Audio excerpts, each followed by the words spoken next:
네, 여러분 반갑습니다. 오늘도 하나님의 말씀과 동행하는 풍요로운 하루 되시길 주님의 이름으로 축복합니다. 오늘 시편 25편 함께 읽도록 하겠습니다. 시편 25편입니다. 여호와여, 나의 영혼이 주를 우러러 보나이다. 나의 하나님이여, 내가 주께 의지하였사오니 나를 부끄럽지 않게 하시고 나의 원수들이 나를 이겨 개가를 부르지 못하게 하소서. 주를 바라는 자들은 수치를 당하지 아니하려니와 까닭없이 속이는 자들은 수치를 당하리이다. 여호와여, 주의 도를 내게 보이시고 주의 길을 내게 가르치소서. 주의 진리로 나를 지도하시고 교훈하소서. 주는 내 구원의 하나님이시니 내가 종일 주를 기다리나이다. 여호와여, 주의 긍휼하심과 인자하심이 영원부터 있었사오니 주여 이것들을 기억하옵소서. 여호와여, 내 젊은 시절의 죄와 허물을 기억하지 마시고 주의 인자하심을 따라 주께서 나를 기억하시되 주의 선하심으로 하옵소서. 여호와는 선하시고 정직하시니 그러므로 그의 도로 죄인들을 교훈하시리로다.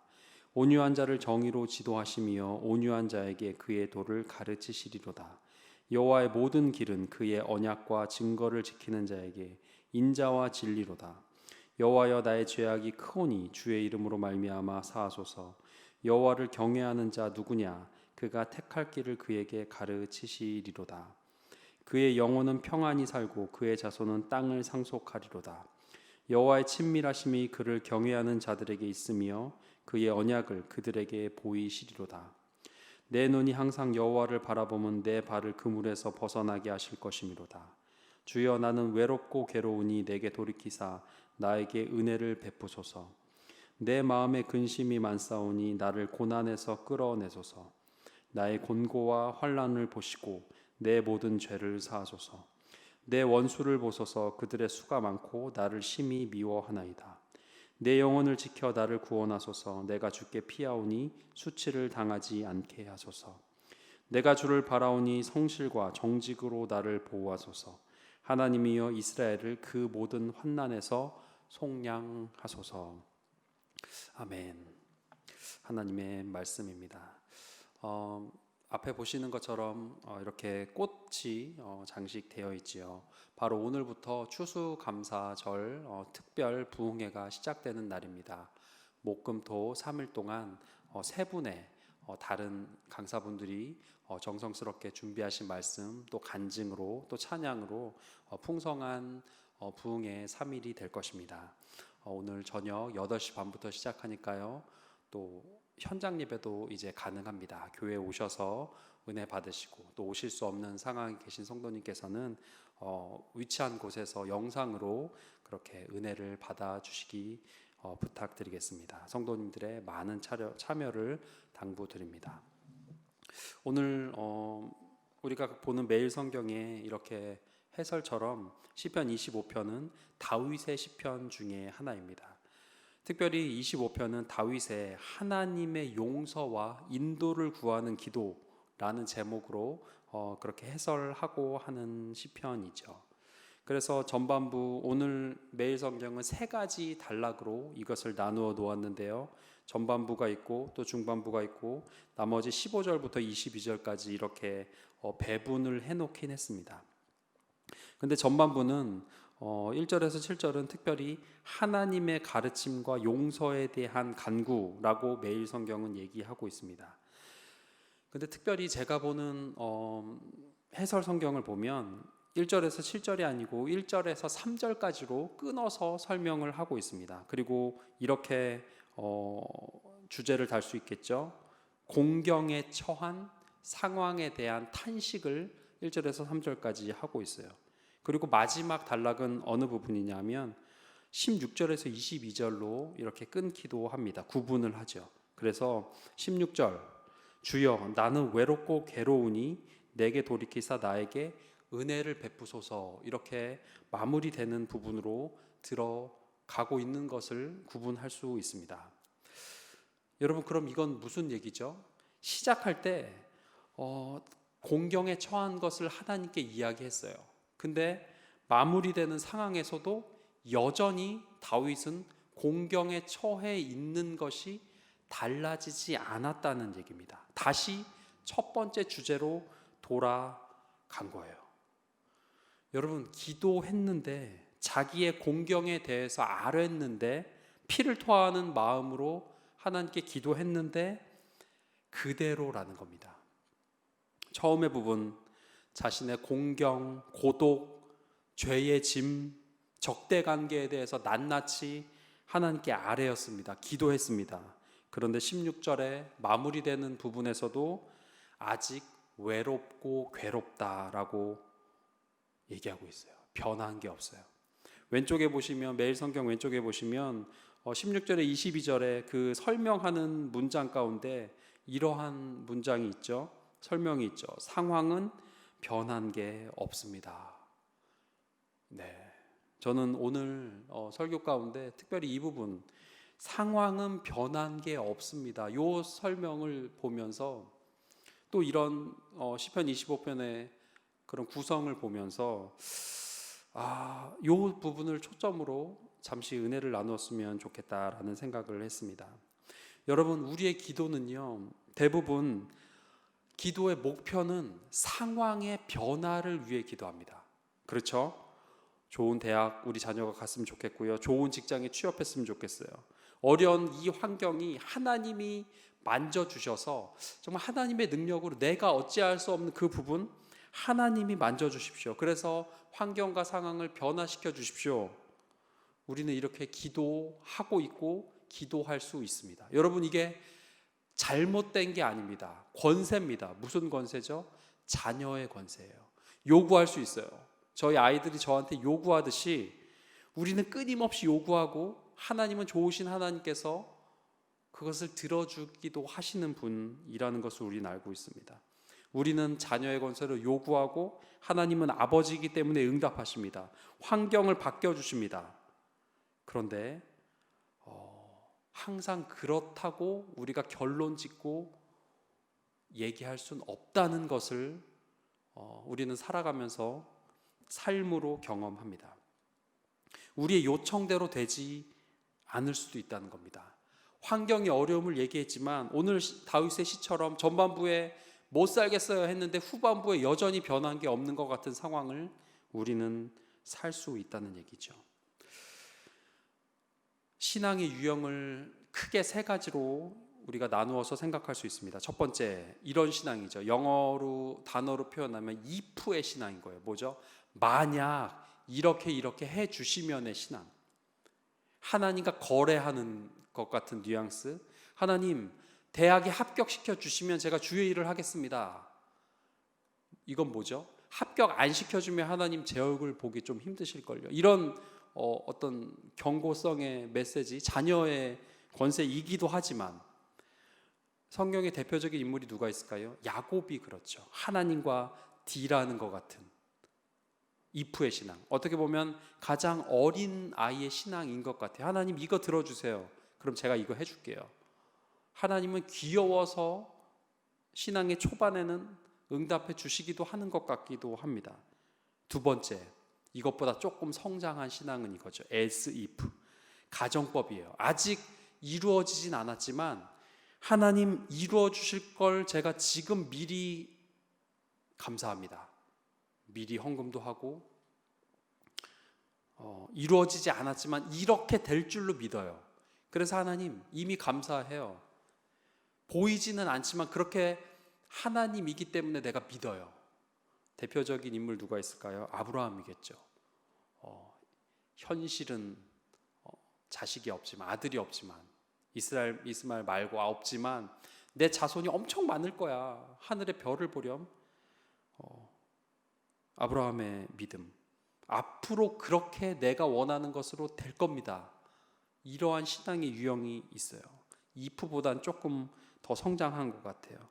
근데 성경이 원하는, 성경이 다 도달하고자 하는 가장 최고의 신앙의 모습, even if, 뭐죠? 비록 그렇게 하나님이 해주시지 않더라도 나는 하나님께 감사하며 구원의 하나님을 찬양합니다. 대표적인 인물, 다니엘의 친구들. 구해 주실 거지만 구해 주시지 않더라도 나는 우상의 절 안 해요. 구해주시지 않고 불에 타 죽을지언정 하나님을 원망하지 않아요. 그리고 또 누가 있을까요? 하박국이 있겠죠. 하박국. 없을지라도, 내가 지금 없는 것을 하나님이 주시면 좋겠지만 없을지라도 구원의 하나님 여호와로 말미암아 내가 기뻐하리로다. 심지어 무화과 나무도 없고요, 포도나무도 없고 감람나무, 심지어 밭에 먹을 게 하나도 없고 소도 없고 양도 없어요. 근데 그것이 아니고 있고 없고의 환경의 변화가 아닌 하박국의 초점은 뭐죠? 하나님으로 말미암아, 구원으로 말미암아 나는 기뻐하리로다. 이 세 가지로 구분할 수 있을 것 같아요. 이분 이프의 신앙, 뭐뭐 하지 않더라도 상황은 변한 게 없을지언정 여전히 문제투성이의 삶을 하나님께서 허락하시지만 나와 함께 하시는, 또 예수 그리스도로 말미암아 나를 구원하시는 그 구속의 사건을 믿는 믿음과 우리가 천국에 갈 수 있는 확신 가운데 더 큰 것으로 말미암아 환경은 엉망이지만 나의 삶은 여호와의 샬롬을 날마다 누리는 그러한 태도, 현실의 불만족의 해결이 아니고 불만족의 채워짐이 아니고 신앙의 성장으로 기뻐하는 경지라고 할 수 있겠죠. 오늘 시편 25편의 기도는 그런 거예요. 상황에 변한 것은 없어요. 하지만 하나님을 바라보는 다윗의 태도가 건강하게 변했다는 것을 알 수 있습니다. 흔들리지 않는 거예요. 들어주지 않으실지라도 여전히 전반부의 어려움이 후반부에 있지만 다윗이 그것에 그렇게 낙심하지 않는 태도, 이것이 예수 믿는 자의 능력이고 기도의 능력이고 기도의 다른 응답이라는 거죠. 시편의 다양한 곳에서 이러한 태도가 나옵니다. 말씀을 준비하면서 시편을 이리저리 보다가 가장 이러한 여전히 불만족 가운데 있는데 사람이 변한 것 같은 시편이 뭘까 찾아봤는데요. 제가 찾아봤을 때 가장 그런 것 같은 게 뭐였냐면요, 69편이었어요. 여전히 다윗의 시입니다. 제가 보는 독일 성서공의 성경에는 이 69편을 이렇게 설명했어요. 시련과 치욕 가운데 있는 기도다. 대단하죠? 1절부터 4절 시작할 때 이래요. 물들이 내 영혼까지 흘러들어왔습니다. 설 곳이 없는 깊은 수렁에 빠졌어요. 하나님, 큰 물이 내게 넘쳤습니다. 심지어 하나님을 바라보다가 피곤하대요. 너무 해가지고 눈이 쇠하대요. 나를 미워하는 자가 내 머리털보다 많습니다. 그리고 부당한 원수도 많아요. 하나님, 여러분 시편 69편 초반에 보면 다윗의 기도가요, 난리도 아닌 거예요. 계속해서 기도하면서 하나님 죽겠어요, 그런 툰 거예요.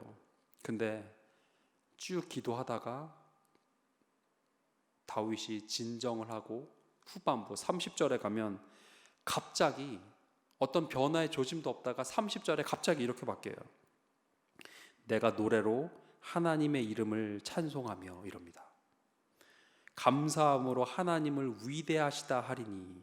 여러분 뭐죠? 앞에선 죽겠다 그리고 원수가 왜 이렇게 많냐 그리고 하나님 바라보다가 눈이 피곤하다 그러다가 무슨 중2병 어린이 학생도 아니고 새삼스럽게 갑자기 하나님을 찬양합니다 그러고 있어요. 어울리지 않게